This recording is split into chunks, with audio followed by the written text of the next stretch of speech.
morning, classmates. Before I'm going to start my report, let me first share to you my favorite verse, Jeremiah 29, verse 11. For I know the plans I have for you, declares the Lord. Plans to prosper you and not to harm you. Plans to give you hope and future. So today, I'm going to discuss about the viral infection of the central nervous system. So central nervous system controls the function of the body and mind. It consists of brain and spinal cord. My topic for today is all about poliomyelitis and rabies. What is poliomyelitis? Poliomyelitis or polio is a highly infectious viral disease which mainly affects young children. The virus is transmitted through contaminated food and water and multiplies in the intestine from where it can invade the nervous system. Or it is an infectious viral disease that affects the central nervous system and can cause temporary or permanent paralysis. The pathogen of poliomyelitis is a crippling and potentially deadly infectious disease. It can be caused by the poliovirus. The virus spreads from the person to person and it can invade an affected person's brain and spinal cord, causing paralysis. So as you can see at the right portion of the presentation, you can see the example picture of pathogen in poliomyelitis. Humans are the only known reservoir of poliovirus, which is transmitted most frequently by persons with inapparent infection. So for the mode of transmission, while poliovirus is spread through feces and saliva, it is primarily transmitted through fecal-oral spread, and it is an important consideration where sanitation is poor. Live oral polio vaccine or OPV virus can be shed in the feces for 6 weeks and may lead to infection in unvaccinated contact.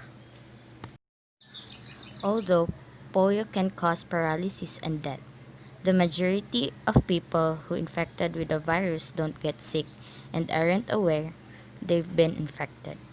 So these are the signs and symptoms of poliomyelitis, which can last up to 10 days.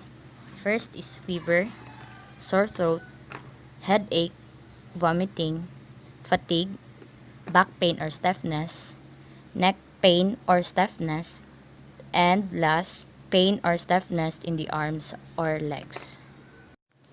The diagnosis of poliomyelitis is made by isolation of poliovirus from stool samples, cerebrospinal fluid or CSF, or oropharyngeal secretions using cell culture technique or by immunodiagnostic or molecular diagnostic procedures.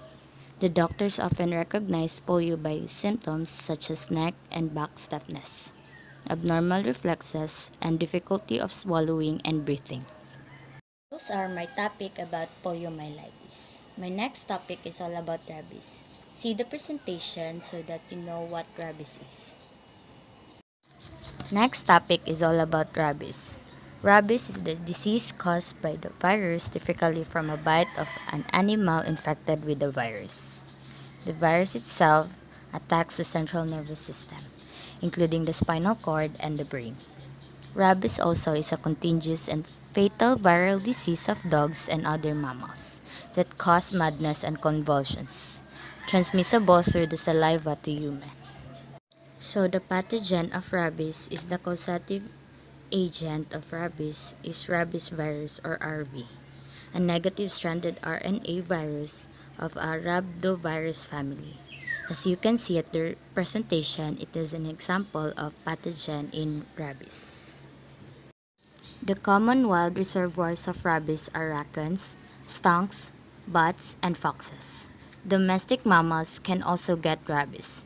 Cats, cattle, and dogs are the most frequent reported rabid domestic animals. Transmission is usually via the bite of a rabid animal, which introduces virus-laden saliva. Airborne transmission from bats in caves also occurs. Person-to-person transmission is rare. Rabies virus is transmitted through direct contact, such as through broken skin or mucous membranes in the eyes, nose, or mouth. with saliva or brain nervous system tissue from an infected animal. People usually get rabies from the bite of a rabid animals. The first symptoms of rabies can appear from a few days to more than a year after the bite happens. At first, there's a tingling, prickling, or itching feeling around the bite area. The person also might have flu-like symptoms such as fever, headache, muscle aches, loss of appetite, nausea, and tiredness. After a few days, neurological symptoms develop including irritability or aggressiveness, excessive movements or agitation, confusion, bizarre or strange thoughts or hallucination, muscle spasms and unusual postures, seizure or convulsions, weakness or paralysis when a person cannot move some part of the body, and extreme sensitivity to bright lights, sounds, or touch. The laboratory diagnosis of rabies. The methods most commonly used for the laboratory diagnosis of rabies are described. These include the gold standard direct fluorescent antibody test or DFA, normally applied to fresh animal brain tissue and to skin biopsy tissues used in human antemortem diagnosis. Diagnosis of rabies is made by cell culture, antibody detection in serum or CSF, antigen detection in tissue samples, molecular diagnostic procedures for brain tissue, or observation of Neger bodies in brain or other tissues. Neger bodies are viral RNA nucleoprotein complexes found in the cytoplasm of virus-infected cells. That ends of my presentation. Thank you for watching, and I hope you have learned a lot about the viral infection of the central nervous system. By the way, my name is Rana Ludi Oranan, your reporter for today. Thank you again, and God bless us all.